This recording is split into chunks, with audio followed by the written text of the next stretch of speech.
Hey everybody, I'm Katallina, and today we are talking about episode 3 of Remonster. This episode kicks off the same way that the last two have, with the continued use of a date system to help us keep track of what is actually happening in the goblin world. I think this is really cool, and what I'm actually starting to see this as is a journaling system where Gobrou is actually kind of letting us peek at his diary and showing us the world as it is through his eyes and through his experiences. And I think that's a really interesting and unique concept. And the more that I see it, the more impressed I become by it, because there are two things about it that are really interesting. First off, it lets us have a sense of space and time and growth as to how things have been happening in the world since he was reborn as a goblin. Second, it actually lets them do a different kind of storytelling than what we would normally see with any kind of time use inside of a normal anime.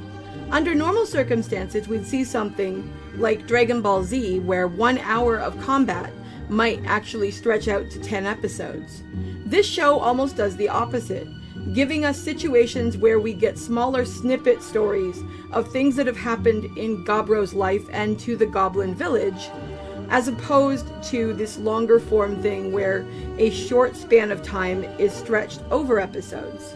In this episode, much like in last episode, we actually get two different stories that connect through the frame of the episode, and that's really cool. The first half, we get this adventuring story where a carbuncle is brought into the village injured, and it offers to take the goblins to collect a treasure that belonged to its master, which was an ancient wizard who had like an underground shrine kind of thing where he had a whole bunch of stuff. The second half of the episode is about how Gobrou encounters a Dryad and lives to regret it. These are completely separate stories with completely separate tones, but because of the structure that they are using for the storytelling, they're able to pop them both in one episode, when by themselves they would not have actually functioned so well into making a single episode alone. So we'll talk about the underground adventure first, and then we will talk about the encounter with the Dryad and its intended or unintended consequences, since I think that the Dryad situation is going to make some people more uncomfortable. I will say this with regard to the Dryad thing, in case you just want to get the information and get out, and that is that the Dryad situation indicates that the form of sexual connectivity and sexuality inside of Remonster is going to continue to become more pronounced and more explicit. Nothing about anything that happens in either of the situations that happen regarding Gobrou and women inside of this episode are non-consensual. Both are actually initiated by women and not by Gobrou himself, but from what I understand from talking to people who have read the source material, it appears that this is not a one-off thing where this is going to happen once for comedy or something. This is something which will likely continue throughout the anime.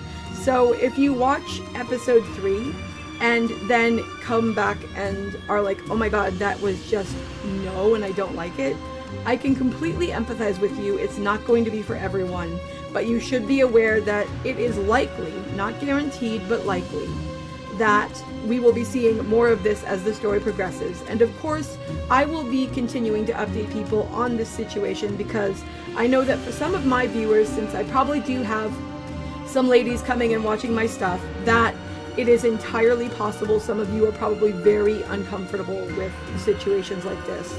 And while I personally don't find myself having any problems with this so far, I do want to make sure that I point out anything that might be crucial to you guys. Anyway, that aside, let's go and talk about some underground exploration and some excellent world building. So here's the 411. Gobrou ends up being called frantically by one of the goblin females who has accidentally found a way to open up this great big hole in a wall. When she does this, she actually ends up encountering a carbuncle who is trying to flee from a bunch of human adventurers who want to grab her and rip the gem off of her forehead because it's apparently worth billions of gold. Our goblin friend has brought the carbuncle back to the goblin base, and now they are talking with Gobrou about what they can do and what their next move should be. I think it's really nice that we see that Gobrou and the goblins do actually try to heal the carbuncle and make her feel better.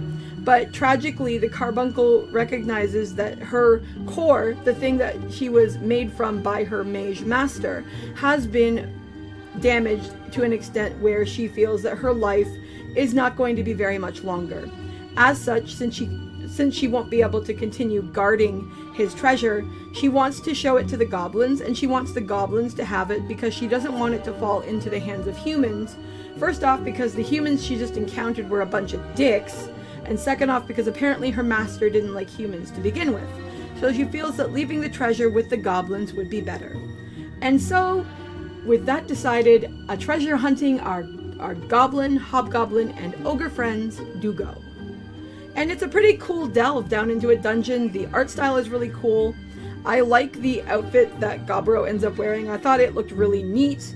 And one thing I really like about Gobrou and his personality is that before he goes, some of the human women who are in the goblin base are concerned about him interacting with humans and everything. And he actually promises them that he will attempt to interact with the humans, try to reason with them, try not to actually automatically resort to violence.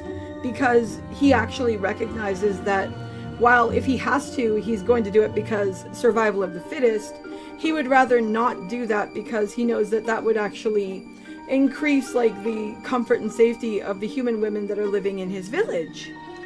So off he goes, and he does try to reason and negotiate with these people, but these are a bunch of greedy scumbuckets, which makes perfect sense because this is a story from the goblin point of view, not from the human point of view.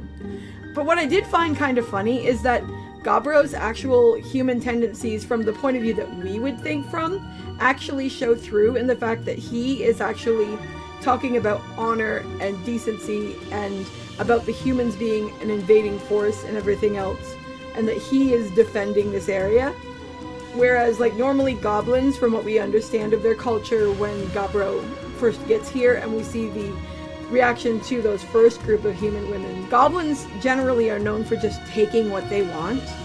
So Gobrou's change of attitude based off of his memories of his past life is actually really interesting, and it's funny to see how diverse the way that humans can think, whether a human in actuality or whether it's just Gobrou having the memories of one and having his own form of morality, can so vastly differ.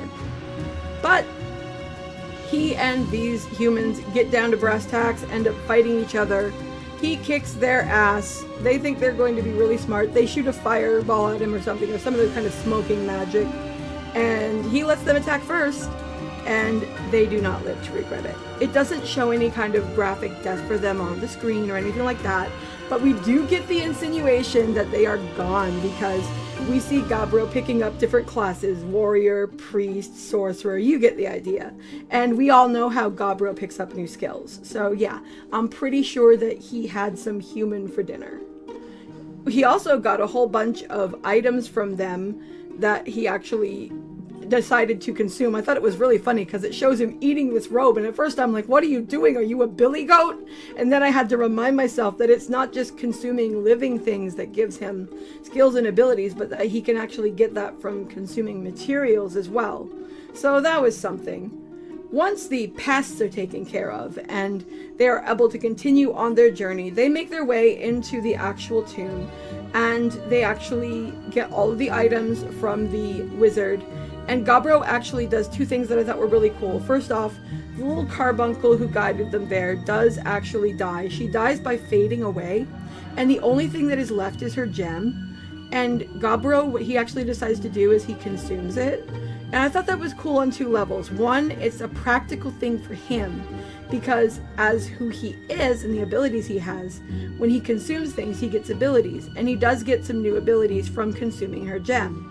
But by consuming her gem, he also guarantees that no one is going to get to use what remains of her for the greed and abuse that she actually suffered shortly before her death. So I thought that was rather classy. The other thing he does that I really liked is that he actually has a moment of silence for her, and that he decides to actually burn the body of the mage so that the mage isn't just sitting there as a corpse in his empty treasure room.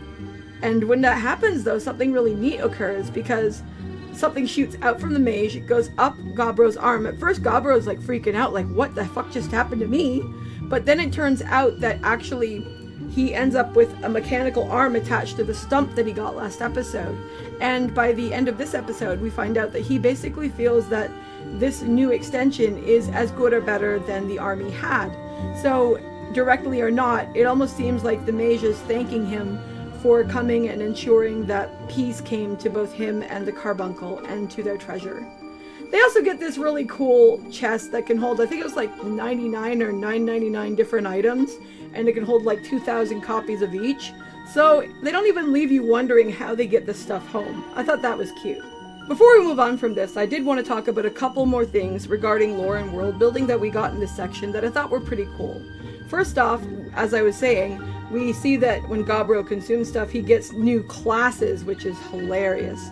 Because we also see at a different point in the story that we're finding out that some of the goblins are able to use magic, so I wonder whether goblins have access to classes as well. The other thing that was neat is we actually get more of an explanation on how different types of artifacts and items work, and we see that in this game, like in World of Warcraft or something, that there is a rarity system. Like in WoW, it's something like gray, green, blue, purple, orange or something, whereas here there were like 10 or 20 different names going up the scale. And Gobrou and friends actually get a bunch of really cool artifacts, and he ends up getting a really cool spear, he gets a bracelet, he got that arm. So he got some really neat stuff, and it actually makes him much more confident and cocky. And this is actually how we get into the second half of the episode, where initially what we see is Gobrou going out and consuming other creatures to get more abilities.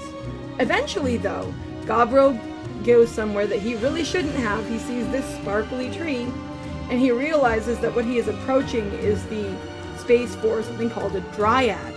In this world, apparently, the story goes that Dryads are female forest sprites that actually lure in intelligent male species, mate with them, and then consume them rather than actually like having babies. So Gobrou realizes what's going on, and then of course a Dryad actually shows up, and he figured he'd just be able to handle his way out of this, but he actually finds that he is unable to move. He is being held still. She is like licking him and crap, and he's thinking, oh man, I gotta do something or I'm gonna be din-din. Well, he does something. They get together, and I think there was like some dude in Game of Thrones that somebody like bought a prostitute for him, and then she wanted to pay him by the end of the evening. Well, that's basically what goes down here. And Gobrou, by the end of this sequence, has the Dryad going, come back and see me again, won't you? Because she doesn't want to kill him because she had such a good time. I thought that was hilarious. But there are people who are not going to find that hilarious, and I bet you can all guess that's going to be the women in the freaking goblin base camp, because Gobrou is walking through there and he's doing his own thing and he's saying hi to everybody, and every woman is giving him the stink eye, like, what are you looking at? Because he doesn't realize that he has hickeys on his neck from being with this Dryad, and eventually, after trying to talk to every woman and her basically giving him the middle finger, he goes and talks to the alchemist, and she just flat up tells him about the hickeys, about the fact that every woman in the village wants him, and that includes her. And this leads to an incredibly awkward scene where she actually tries to make a move on Gobrou, and then Gobme and every other human woman besides the alchemist actually come up, and they are like, we want to party, and we don't mean with booze.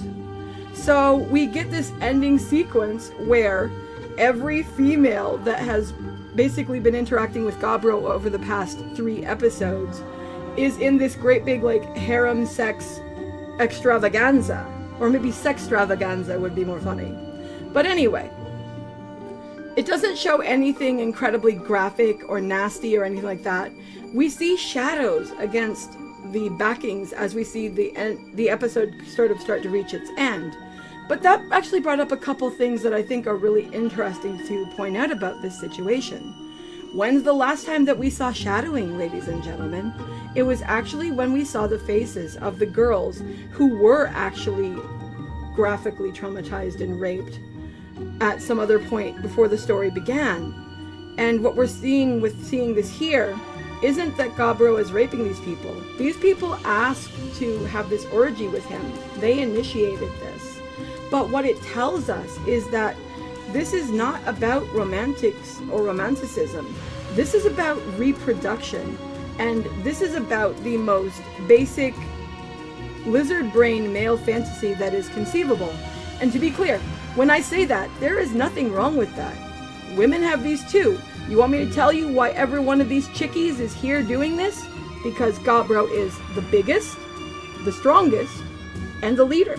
And every one of these chickies want to have his baby because of hypergamy. Yup, have you ever heard of that one? It's where a woman wants a man because of status, just like a man wants a woman because of fertility. It is an absolutely non-romantic way of looking at the situation, and it is something that people in cultures usually rise above to form other lasting connections because that's better for kids. But you've got to remember that while Gobrou has human memories, Gobrou is also an ogre, which is an extension of a goblin. And what's a goblin's job? To have as many babies with as many different women from whatever species will work. So it is what it is. And like, there are going to be some people who are going to be like, oh my god, this is squicky, I don't like this, and I don't want to see this. And as I was saying earlier, I got bad news for you, because from what I understand, this is something that is going to be continuing to pop up. I also want to point out the reality that we do not know the names of any of these human females. Have you noticed this? We have red hair, we have shopkeepers, we have alchemist girl, but none of these people are actually given names. We have names for the female goblins, but not for the female humans. This to me is a strong indicator that we are not supposed to be looking at any of this from a romantic perspective. This is about sexual conquest. Whether it is them choosing him or him choosing them, this is about point A getting to point B. And I mean, whatever, that is how this story is being told, and it's not something that's going to be enough on its own to make me not be interested.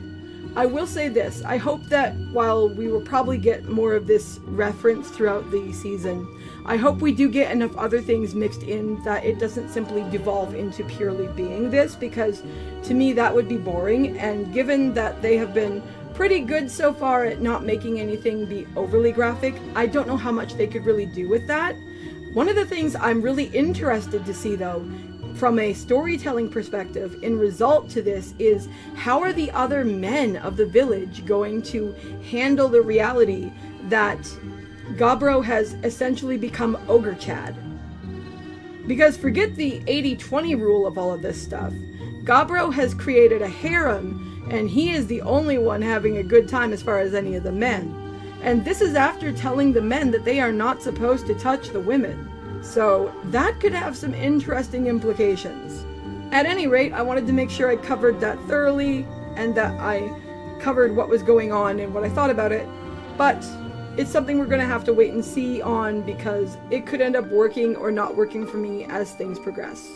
Anyway, now that I've told you guys what I thought about the episode and what I thought about some of the different things that happened inside of it, I'd love to know what you guys thought.